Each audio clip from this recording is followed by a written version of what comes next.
Ignore it. Well, that's what the government like to think. All right, so Ohio use. so chapter 17, talking about federal deficits and surpluses and our national debt. Now, to start things off, this is always one of my favorite sorts of things to do. Let's see.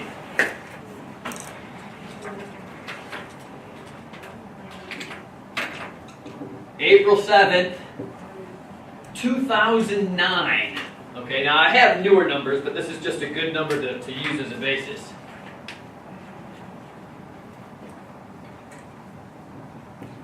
Our national debt was Too much. Not as much as what it is now.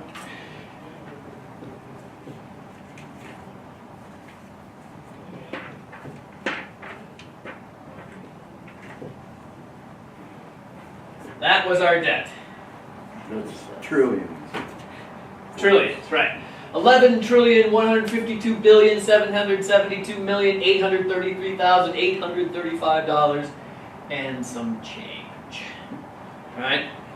That's a great number. All right? And this is a small number, right? Because that was, what, 4 or 5 years ago? Sure, go out to those websites that have the little ticker Debt there. clocks, Yeah, yeah. and you can just watch it. We'd be happy to It's have going up that like now. thousands of dollars. If that was only $11 trillion now, folks, we would be happy.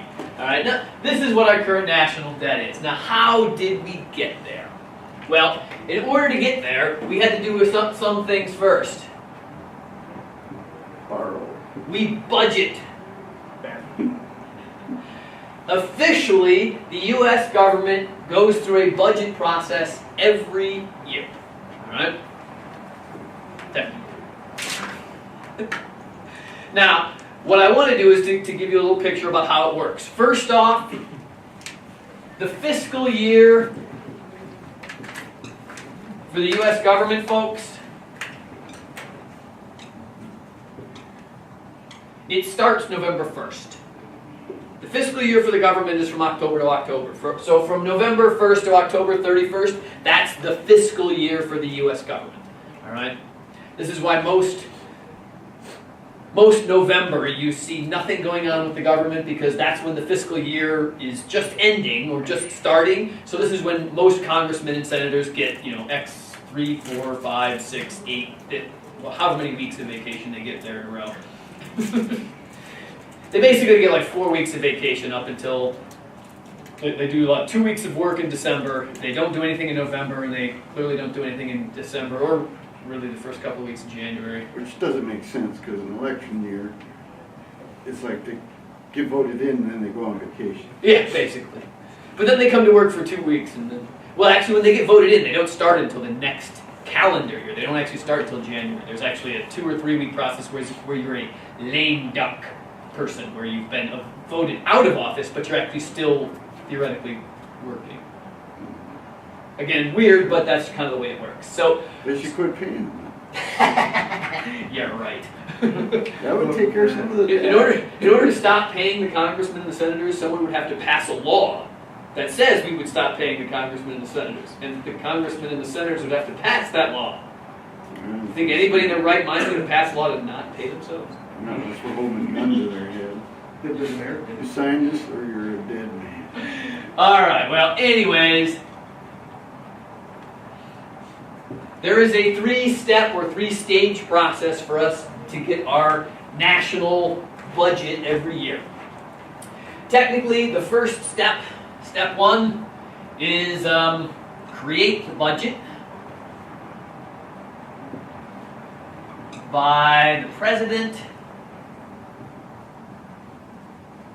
and the OMB. Anybody know what the OMB stands for? Nobody's heard that one before? The OMB is the Office of Management and Budgets. It's a congressional office that the president basically fills with his own party members, who basically sit down with him in a room during November and December while most of Congress and the Senate are on vacation. the Office of Management Budget gets together with the president and they draft the first budget, right? So they draft the budget and send to Congress in January. So sometime in January, usually it's way towards the end of January, the OMB and the president agree on a budget and they send it on into Congress to be discussed or debated or resolved, right? So step 2, and this is the big step,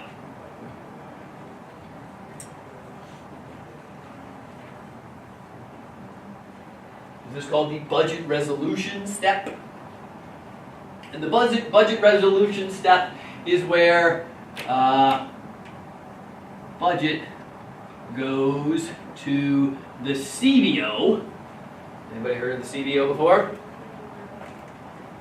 Congressional Budget. Office. Yes, the Congressional Budget Office.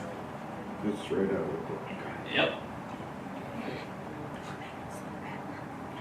Right. But I have heard of it. Yeah, you should have heard this one. And what the Congressional Budget Office is, what it is it's another government committee or group that is meant to advise and discuss the budget with both of the finance committees in the House and the Congress, or in the Senate, right? So they assist the House and Senate finance committees. Usually have the majority leaders in both. Yep. On those committees. Yeah. It's the House Finance Committees to. Who would that be? That'd be like Harry Reid and. Well, Harry Reid's the leader of the actual Senate. He's not a member of. Harry Reid's actually not a member of the Finance Committee. No, the other guy. What's his name? Tell you what, extra credit. Yeah, right. Extra credit. Tell me who is in the House and Senate Finance Committees. Basically, do a Google search to find out what members of Congress are in the Finance Committee and what members of the Senate are on their Senate Finance Committee. All right? There's a lot of guys on there, and a few women even, actually. Scary as it may seem. Paul Ryan. Yeah. Paul Ryan, he's definitely one of those babies, right? All right there. Extra credit. To resolve budget issues.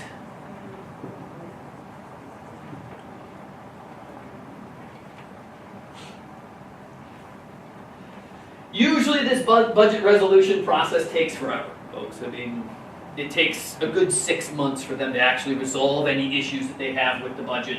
Again, part of it is that the House is doing one side of it, the Senate's doing another side of it. They kind of have to get together a little bit and discuss where they're agreeing and where they're disagreeing and how to determine where to go. And realize also that this is where all of the riders and addendums are added to the budget. These are what tend to make the budget a pain in the ass, right? So, Like that dam that they were going to build, and the bridge to nowhere, yes, that was put onto the budget by the Alaskan senator who said that his state needed a bridge to. No, I was talking about that dam that they were going to build in, what was it, Virginia or? Oh yeah, West Maryland Virginia or something. Yeah. Mm-hmm. Yeah. Again, the They West. actually started building it. I mean, Oh sure, because they got money for it. Yeah, and it was supposed to take X amount of years, but it's like maybe this far along. And then they stopped funding it, so. Yeah. No, it's done. Now the reason why it's so important for your state to have a member on these committees is that the riders that get added to the budget, this is where it happens, right?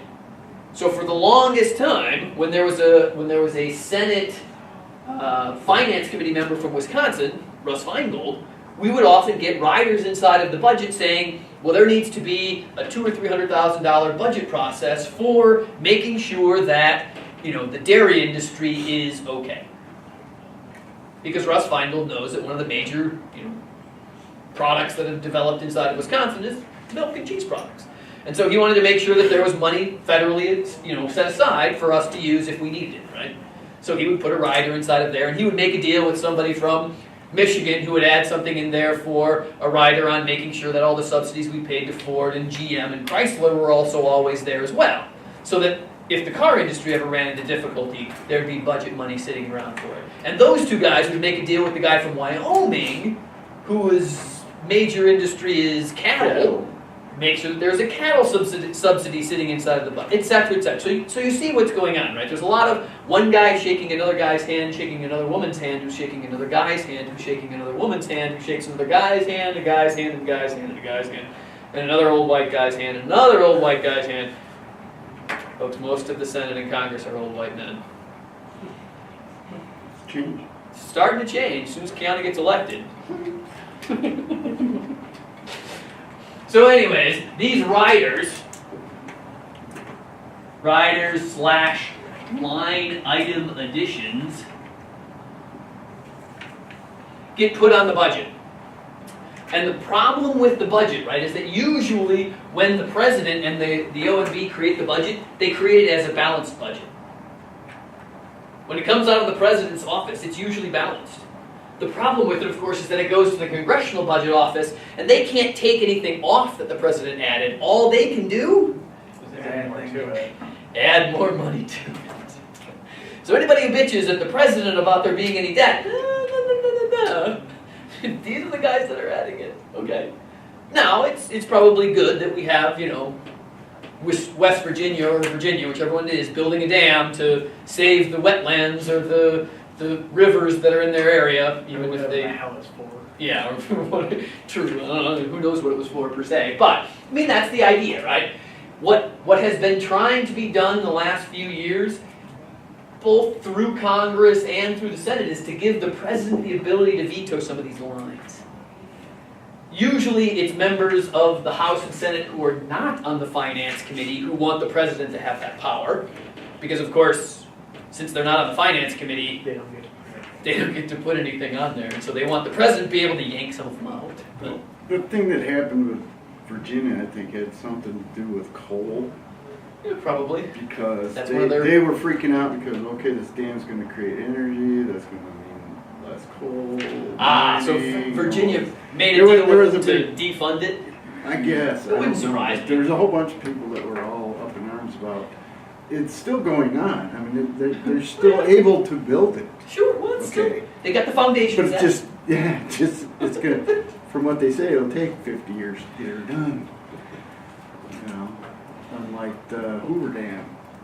That I think is the only thing they ever funded or asked for money for in Nevada. Nevada does not get that much.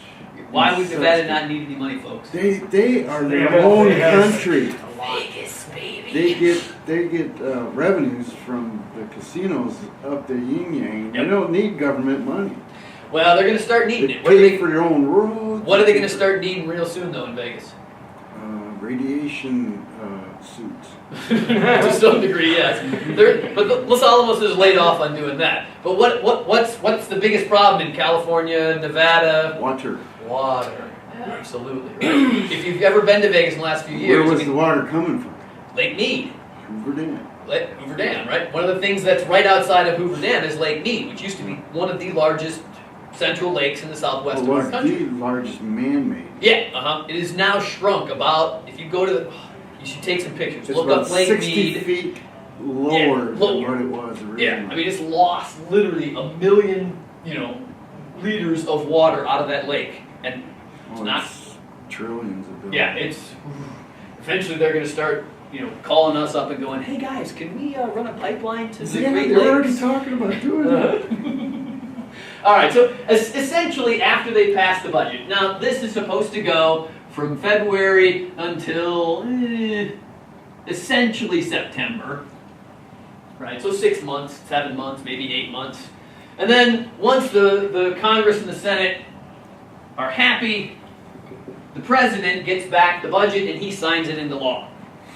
Now, if the Congress and the Senate have added a whole bunch of riders to the budget and the president doesn't like it, when they send the budget back to him, what can the president do? Say back. He can say, yoink!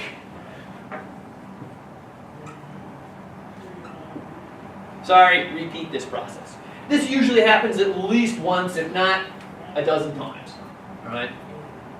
Basically, the the CBOs, the Congressional Budget Office, the House, Senate, and Finance Committee, get together and add way too much money to the budget, and the president has to say, no, there are some of these in here that I refuse to pass into law, and we need to take them out, or you just need to change the numbers, make them smaller, right? So if Wisconsin asked for $500,000 in dairy subsidies, the president will say, well, no, I'll give you $200,000 in subsidies, and you know, Russ Feingold would have said, oh, okay, sure, no problem, because that's really what he wanted, and you know what to do is to ask for more, because then they'll take some away and give you what you projected. Yeah, it's called haggling. It's very much so haggling. It's just at a very, very formalized and high-power setting. It's weird, but it really is. I mean, the way it happens is very similar to what happened to You you. go to C-SPAN and watch it. Yeah. Oh, yeah. Oh God. Talk about long-winded, boring. I watch CNN with the Senate coverage when they discuss the budget. Oh God. Well, yeah, because before they ask for what they want, they explain why they need it. Of course, and it's really important for them, right? All you guys to get on board with this. Now remember that the government can't spend a penny until this is passed into law. Right? They can't spend a penny.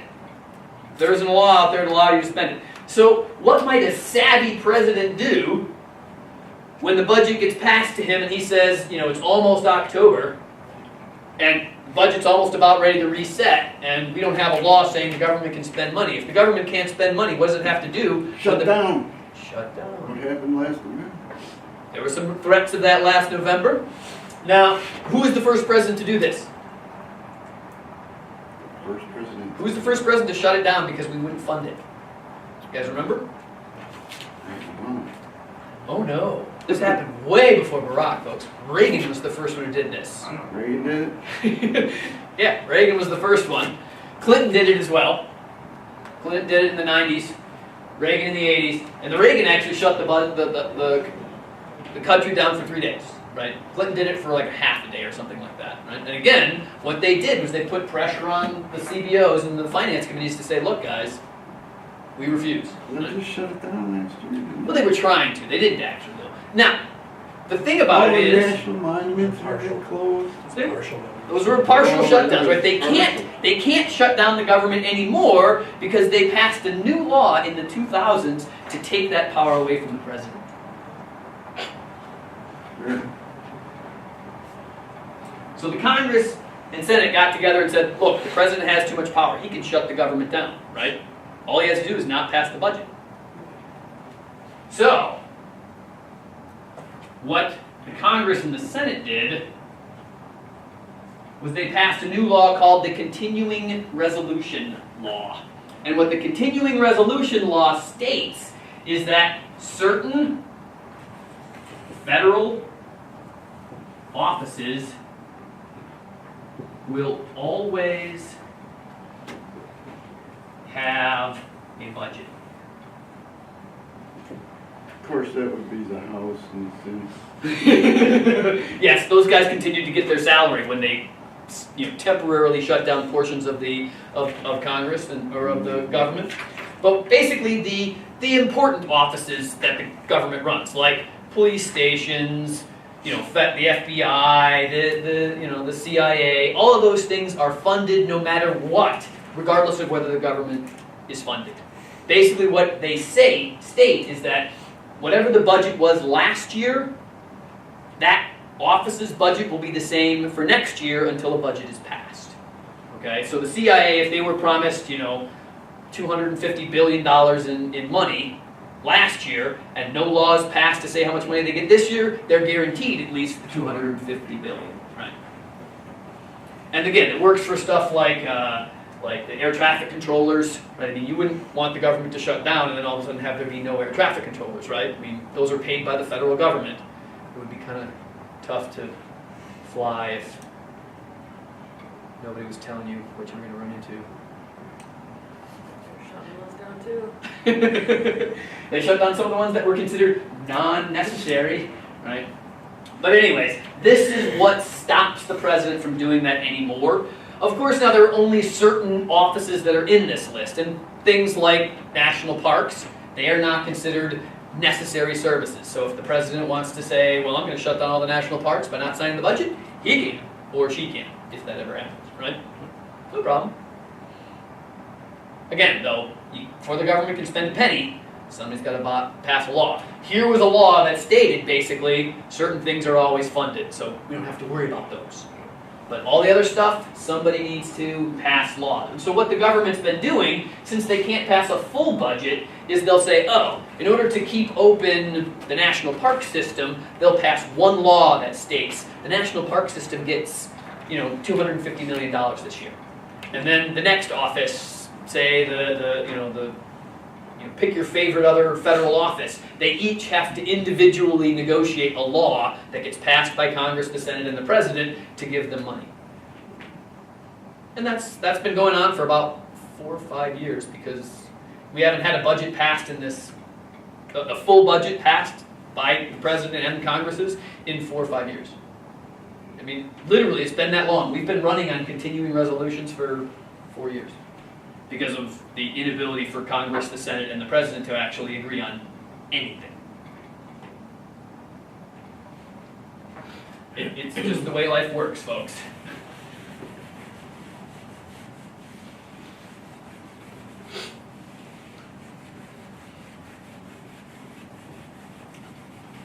It's a bit like the Hatfields and McCoys. No, it's a lot like the Hatfields and the McCoys, which is sad. All right. Make sure I don't skip anything.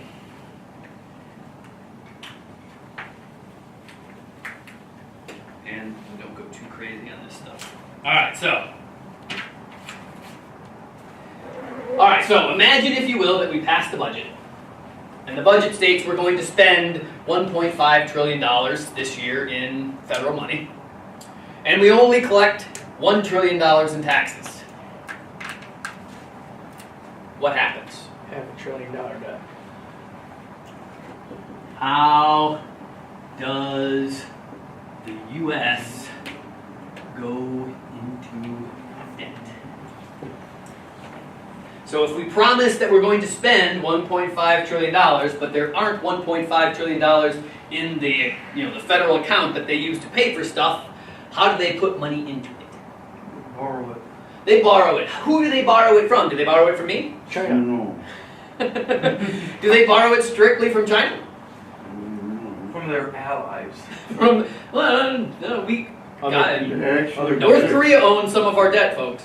They actually get it from the Fed, right? Well, the Fed is who authorizes it, but in order for the U.S. to go into debt, they sell U.S. treasuries, treasury securities, i.e. T-bills, notes, and bonds. It's all done through IOUs, folks. Do you guys know the difference between a T-bill, a treasury bill, a treasury note, and a treasury bond? No. Time frame. Tell us. Time frame. These are Quick. Quick. Turnover. short-term loans, 90-day loans. Treasury notes.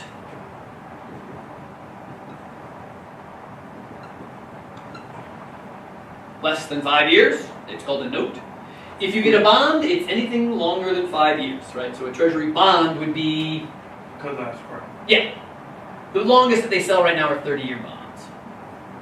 All right.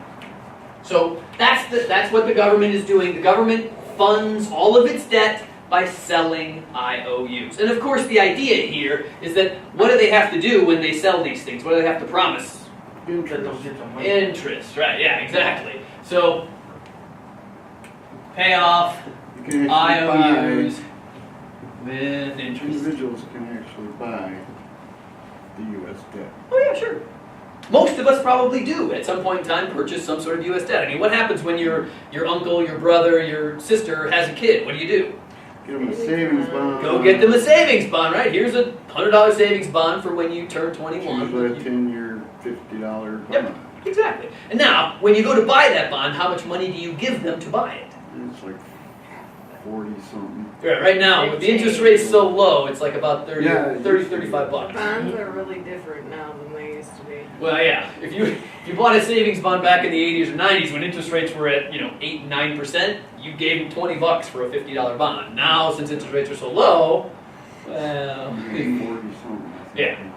so it's a lot more, which is good and The bad, yield, right? the yield right now is, I think, less than 2%. But it's back over 2% actually. Is it back over? Yep, back over 2%. But, so how is that both good and bad? Who's it good for when the interest rates are at 2%? Government. The government, right? Because they don't have to pay as much interest. Who is it bad for? Person buying it. The person buying the bond, right? So right now, the people that we want to be buying our debt, China. Because then we're not going to pay them jack squat in interest, right? I mean, they're going to get 2% interest for 10 years. That's nothing, folks. 2% interest? That's squat. Right? If you think about 6 years ago, interest rates were at 8 and 9%. 2%? Sure. Go ahead. Here you go, China. Have more. Have more. Have more.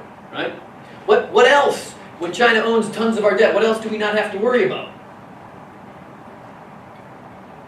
If we owe China, say, $2 or $3 trillion. Come over here and bother us. Yeah. Are they ever going to go to war with us? Probably not. No. I mean, they're counting on us paying them $2 to $3 trillion. As soon as they go to war with us, what's going to happen?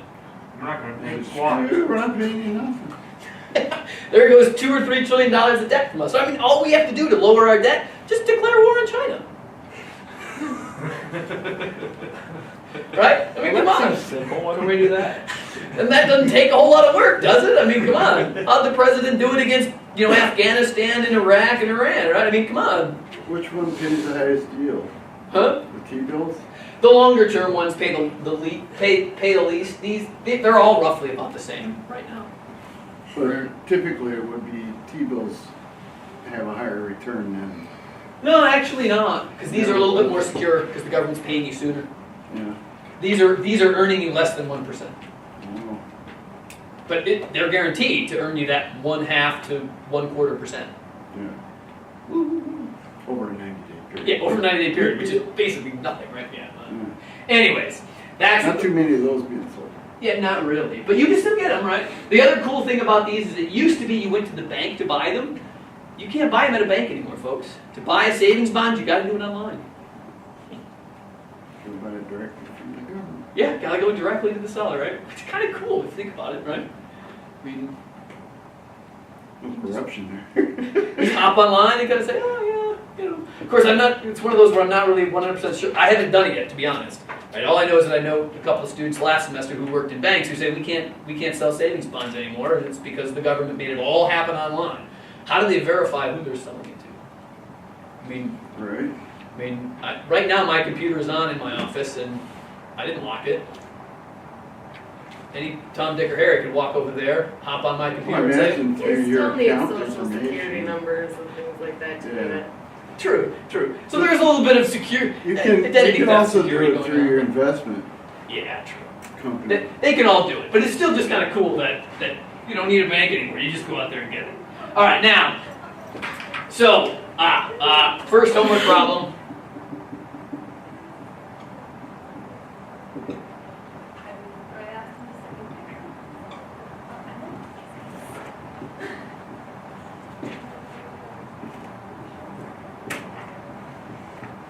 Please find out what our debt was on January 1st, 2014.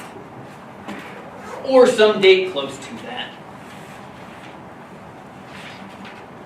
And if it's not at least $11 trillion, folks, you found the wrong number. Please do not use one of the debt clock numbers. Find a government website, something that ends in .gov to find this. All right? You could go onto the Fox News website and see that currently the national debt is like $25 trillion if you want to. Because they want to make it look really bad, because then the president looks really bad, and they don't like the president, right? You could also go to the MSNBC site and hear about how national debt's only like about $12 or $13 trillion, because of course MSNBC really likes the president. They want the president to look good, so they want the debt to look lower, so they calculate it in a different fashion. The government actually does report on itself fairly well, so if you go to a .gov site, they'll tell you how much national debt is, okay? But use that.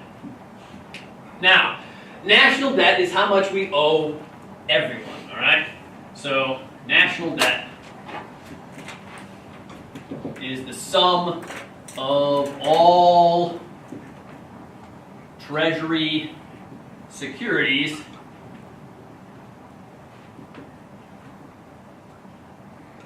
that have been sold, okay? I mean, that's how they figure it out. They just add up all of the different securities that have been sold, or created, really. They don't even have to be sold. As soon as the government creates them, the money is really already there. It goes through brokerage firms, don't worry about it too terribly much, but there's about a half dozen brokerage firms that as soon as the Treasury creates a security, they automatically buy it, and then they are the seller of that particular product later on. Basically, it's a way for the government to create intermediary business guaranteed. All right, now, again, who buys our debt? Everyone? Everyone. And anyone, right? Businesses, countries, individuals, it doesn't matter. Anybody can purchase them, it doesn't matter. Because those 6 intermediaries that the government sells through, they don't care, they just want to get their money. They're a business trying to make money, so they don't care who they sell it to. Right? So it doesn't matter if that's an Afghanistani person, if it's a German person, a Chinese person, an American company, the Social Security Fund. The largest investor in our Treasury securities, folks, is the Social Security Fund, right? Social Security spends all of its money buying U.S. debt. So it's sort of like the government borrowing from the government so that the government can pay for the government. Don't think about it too much or you'll get into an infinite loop. But that's how most of our debt is created, is that we sell it to ourselves. The right hand selling to the left hand, and the left hand goes, no, I'm different, but I'm not, but I am, but I'm not, but I am, but I'm no, but I am. So what that does is it gives us a new term. Net public debt. So one of the things that we do keep track of is who holds all of the debt, or at least we keep track of government agencies that hold our debt. These are Treasury securities not held by a government agency. In other words, it's money that we actually owe to someone other than ourselves. Realize that, again, the major investors in our Treasury Securities Social Security Fund, the next major investors, state funds.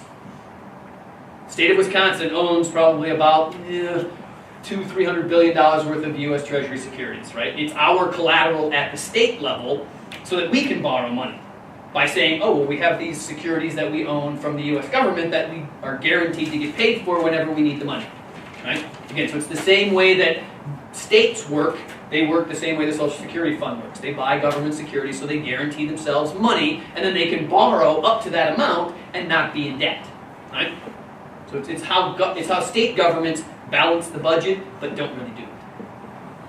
I mean, this is the game that Scott Walker's playing right now about structural deficits. Structural deficits means that we're assuming we're going to get paid by government securities, and we can spend that money even if we don't have it in cash, because it's a 20-year savings bond that we can't collect for 20 years. 20 years, right? Yeah. But if you he wants to spend the money that we'll have in 20 years now. yeah. Mm-hmm. So How again, does that work? I want to loan myself $10,000. and then spend it on something that allows me to pay myself back more than $10,000 later on. Right. Again, like I said, try not to think about it too terribly much. But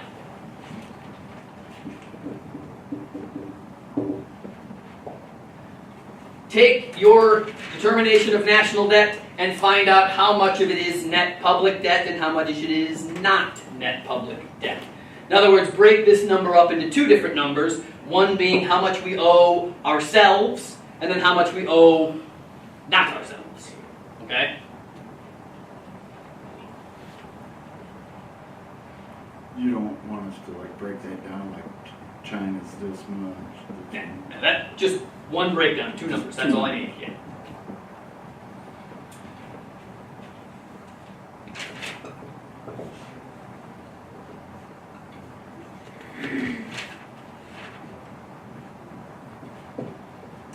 Third homework problem, find out how much we made or how much we produced in 2013. Since this is how much we spent, right, or how much in debt we are, this is how much money we make, so that, are we making enough money in 1 year to potentially just pay off all our debt, right? If 1 year the US government just said, look, everybody, everything that you do this year, instead of getting paid for it, all your money is going to go to paying off the debt instead. If we did that, would we actually pay off our debt? That's the question. Not a problem. Well, that's easy, we can answer that now. Well, No. we could, but I want to know for next year. Right? So for 2014, Last year. or if we would have done that last year, right? If we would have done that last year, if we've taken all the money we made in 2013 and just used it to pay off our debts as of 2013, would have Is there enough GDP to cover it? Yeah. So, fourth homework problem. Is there enough GDP to cover debt? In other words, compare 1 and 3. Normally what you do on this problem is you calculate what's called the debt to GDP ratio. It's a very standard statistic that economists throw out there. Basically, it's what percentage of GDP is national debt. And you just divide one by the other. Don't even bother. But if you want to, give me that percentage. But what I really want to know is just this. Is there enough? Could we do it? Right? Now, here's another good one. Right, we have all this debt. When you borrow money, what do you have to do? Pay it off. Pay it off with Interest.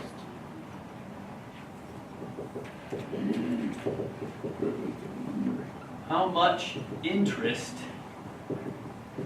did the U.S. pay in 2013? So we had to pay interest on our debt, right? What were our interest payments in 2013 on our debt for up to 2013? I like that one.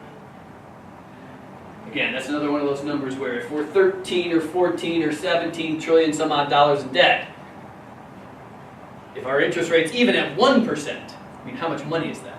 That's $170 billion in interest. Can't even imagine. Non-fathomable number. I don't think you can fit that much money into this room, Not once. even in 100. All right, so we have all of this debt, right? What was one of the other things that they were screaming about in the last 2 or 3 years when it came to our debt that we had to have fights over in Congress?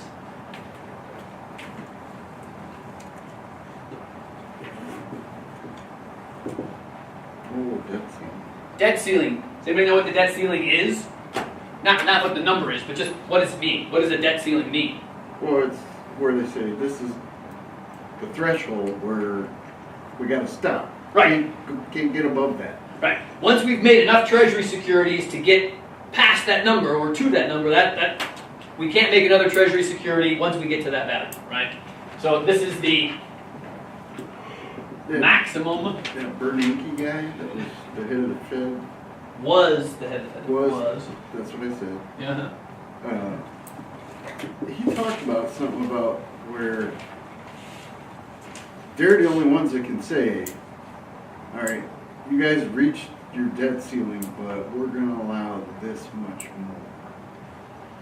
And I think they actually did that once. Oh yeah. Well, they did a little debt swapping with the government. The Fed did. It was very tricky. But Yeah, they said, oh, we're allowed to do that. yeah, it's weird. So this is a law, folks. Maximum allowable debt by law. This was passed into law. It was passed into law in 1924. I think it was 1924. It may have been even sooner than that. But the very first time our U.S. government went into debt, the people in Congress and the Senate said, look, we need to, this debt's scary, right? I mean, anytime you have to buy something on credit, it's a little scary, right? So what you want to do is to say, okay, there's a limit, right? Just like a credit card has a limit, right? You can only get to 2,000 or 3,000 or 15,000 or 20,000, however much your credit card has. So Congress said, look, fine, you guys can go into debt, we'll let you do it, but there's gonna be a maximum amount. Right? That first debt ceiling limit that Congress set up for the US government, $500,000. I was gonna say $1 million. We probably were $1 million in debt and we were freaking out. My question to you is, this is extra credit. On top of figuring out who is on the Senate and House Finance Committee, how many times has the debt ceiling changed?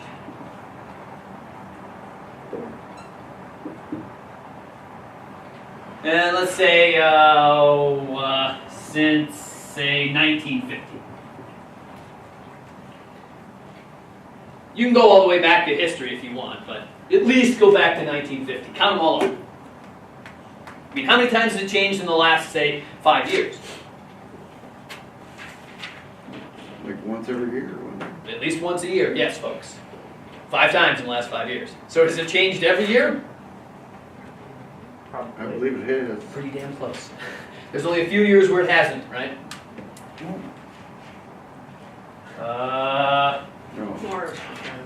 More extra credit. Come on, you guys want more extra credit? No. Yeah. Okay.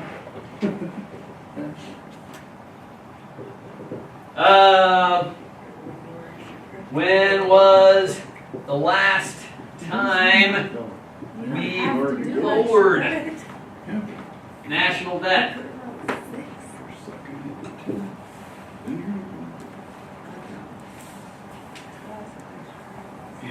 So we've been screaming about having this national debt for so long, right? I mean, it's been happening forever, right? In theory. When was the last time we actually lowered our debt? You're just trying to. What? I'll leave it. Isn't there such a thing as total debt? So isn't there more than just national debt? No, the two, national debt is the total debt. This is your total debt. Net public debt is the subset of it. But again, generally what economists worry about is the non-net public debt in our debt, right? Stuff that we don't own ourselves. Because in theory, in order for us to lower our true national debt, what could we do?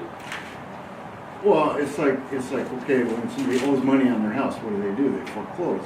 What's the government going to do? They're going to foreclose on themselves? On itself? No. How does that work? No, but they're going to You can spin it, start right? to do some things to people that aren't them. Right, It right. makes them uncomfortable.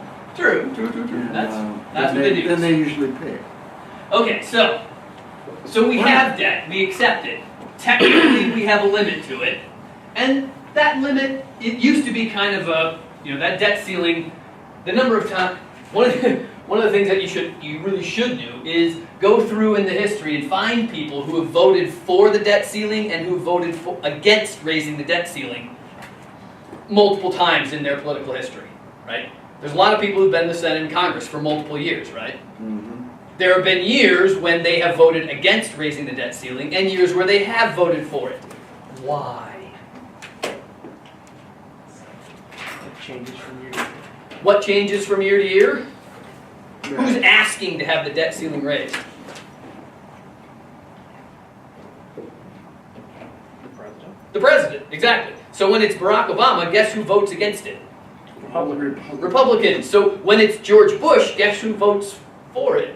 Republican. So they vote for it, and they vote against it.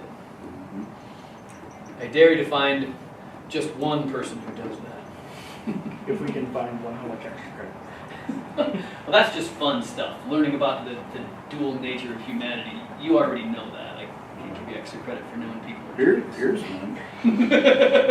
Find out how many people that owed the United States money that never paid.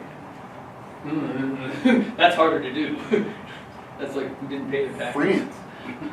That's one of them. Oh no, France is paying us back. All right, so let's see. So should debt scare us? No. Should we be worried? I don't Yes know or no? about it. I don't I know mean, what we- they did. You should do a little degree, right? That's What's the scary part about it? Who says it's scary? the government. Well, which part of the government? Or if it has to Who pay it in back. the government? Oh, the executive branch. The executive branch. President Obama doesn't seem to worry about it. He wanted a $1.5 trillion stimulus, right? That was making more debt. So he's clearly not scared of it. Who complained about Barack Obama wanting like more than $1.5 trillion in debt? The House. The House, mostly the House, right? A whole bunch of Republican House members and a bunch of Democratic House members who are from more conservative states that don't like debt. What did they say was bad about the debt? What did they say is bad about it? Yeah, what's scary about it? It's debt. Keeps going up, right? What's going to happen eventually? We're not going to own our own country anymore. Yeah, there you go. All right, so the scary part of it is that we won't own ourselves, right? We'll have to sell our children into slavery. Isn't that more or less what they were saying? Right? I mean, if we don't own ourselves, if we don't own our country, what do we have to do in order to I thought do we already anything? did that. I mean, don't we all pay taxes? We do pay taxes. We don't pay enough, though, Slaves. apparently. All right, so part of it is that we won't own ourselves, or we'll run out of money. Right? I mean, isn't that the other thing? We won't be able to borrow anymore, right? I mean, that's at least a reasonable reason to be scared of the debt. Having to sell yourself to a foreign country is ridiculous, right? I mean, if someone tells you that your children are going to be in debt forever because of the borrowing that you're doing, that's just a fear tactic. Now, if they tell you that at some stage, not that we'll run out of money, but that we won't be able to borrow anymore because no one will trust us to lend it to them, right? This is what's happening to Greece and France and Italy right now. In order for Greece to borrow money, they have to pay people 18% interest. 18%. Why are they paying people 18% interest?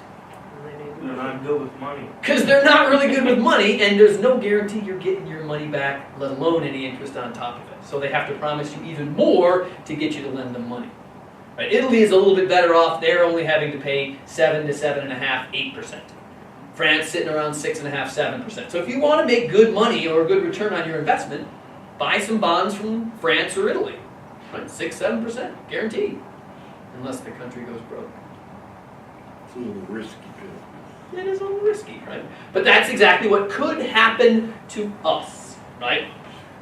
So, Well, it was happening in Europe before they made the euro, right?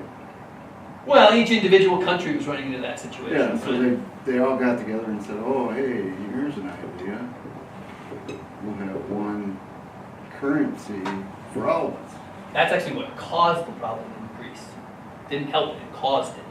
What Greece used to do every year is that they would just print enough money, enough more money to pay off all their debts. They just devalued their own currency. Once they went to one currency, they couldn't do that because what did Germany tell them? You can't print more euros, that'll devalue a euro. You can't do that. When it was a drachma, that's what Yeah. Greece did, right? I mean, they had 10 to 20% inflation all the time because Greece kept printing more money because they kept borrowing more money. And Kind of like Britain? maybe, if you think of it that way. All right, we may have countries / people that don't trust our good name to pay it back. How about credit rating? Exactly, right? Remember that they lowered the U.S. credit rating from a AAA or a quadruple A to a AA or whatever the heck they did it, right? And of course, in theory, everybody thought that that was going to cause the U.S. government to stop going into debt, that we would quit borrowing money because now our rating was only a AA rating instead of a AAA rating. Did it work? No. No. And did our interest rates skyrocket because everybody was afraid of that bad rating? What are interest rates right now? Yeah. So the big problem that you should look for, and this is really the big problem that people should run into, is that if people stop buying our debt, that's when you have to worry about the size of your debt. The amount of it really doesn't matter. It's the confidence that other people have in your country that keeps you being able to borrow money, or to collect money, or lend money to other people. So, if that ever happens, yes, then we should be damn worried, because then we are not far from doing exactly what Greece did, right? The U.S. government would have to say, all right, here comes the axe, and oh, by the way, here comes more taxes, right? Because they'd have to start paying off the debt. Unfortunately, as we've gone through these last 4 or 5 years of $1 trillion budget deficits adding to our total national debt every year, interest rates have fallen. They're getting lower. People are trusting us more, even though we're going even further into debt. Why? Because we're America. Amen, brother. Right? People that worry about America not being strong, all you got to do is look at the fact that everybody lends us money. If we ask for it, people can't even seem to stop themselves from giving it to us. And they don't even care if all they earn is 2% interest on it. Right? That's the definition of strength in some books. Only piece of America. Right. So, what Paul Ryan had, or what Paul Ryan stated, Paul Ryan is a very good economist when he doesn't have pressure coming on him from his own political party. What he talked about is something known as the crowding out effect. This is what should make us afraid of debt, is this term. And this is something I want you to know coming out of this class, because it's very important and it's a very true thing that could happen to our country. All right? The crowding out effect is when U.S. debt gets so large that interest rates must rise to go further into debt.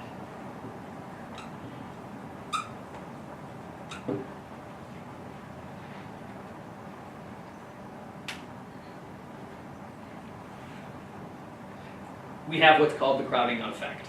Basically, why does that crowd things out? When interest rates start to go up, what are our U.S. companies going to do? Stop spending.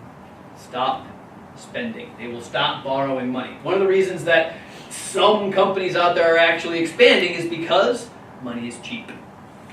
If interest rates to borrow money are 2 or 3%, if you're an owner of IBM or if you're a CEO of IBM, what are you thinking? You're thinking, if there's any way that I can grow my company, this is the time to do it because money is cheap to borrow, right?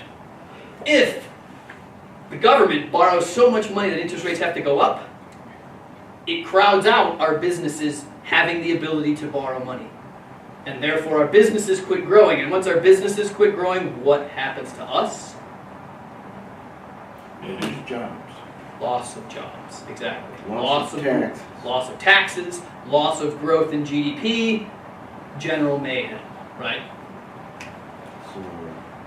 So, when the U.S. debt gets so large that interest rates must rise to go further into debt, U.S. businesses fail. Get crowded out of borrowing money. Money to expand. This is a true concern from any economist's perspective. It doesn't matter whether they're a Keynesian, a classical economist, or even one of the new pseudo-neoclassical economists. Even if you're a supply-side economist, it doesn't matter. Everybody is worried about this type of effect. And it's very real. We've seen it happen a couple of times, just not in our country yet. Okay? But it could happen. I mean, this is France, Italy, Spain at the moment, and mostly Greece. And to get out of that kind of a mess, oh boy, that is true scariness. Right? You basically are forcing your country into a recession until you can balance your budget.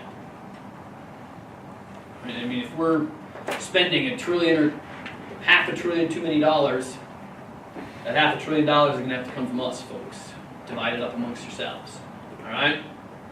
Most economists say that we haven't gotten there. Honestly, I was nervous about 3 years ago when debt got so large. I was like, whoa, man, this is too big. If we do this for another 2 years, we're going to be in deep trouble.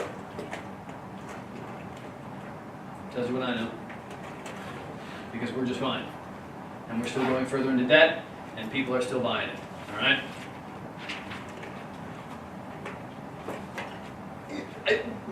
This is the theory. It's very true. It's very scary. It's something you got to worry about, right? So if people tell you that you should be scared about debt, you should agree with them to some degree. But at the same time, this should be their argument, right? Paul Ryan in 2009 gave a great talk about this at some convention somewhere that I went to. It was beautiful. I thought he was a brilliant economist. I was like, wow. I mean, being a more liberal person than a conservative person, I was like, well, maybe this guy's okay. Like 3 months later, he started talking about how we were selling our children to China with debt. And I was like, really? No. Really? I mean, this is factual information. This is the sort of stuff that's positive economic argument. Selling your children to China, that's a normative economic I argument. got 3, how much can I get from? All right, so you got your homework. National debt as of January 1st. Net public debt as of January 1st. Find out what our GDP is. Find the difference between GDP and net public and national debt, not net public debt, right? And then tell me how much interest we paid in on our debt. And then the 2 or 3 extra credit problems about who's on the finance committees. How many times did the debt ceiling change? And what was the last one? When was the last time the national? Oh yeah, last time we had a surplus. That's a good one. That one you can actually find in the book. And that's really all there is to chapter 17, folks, so.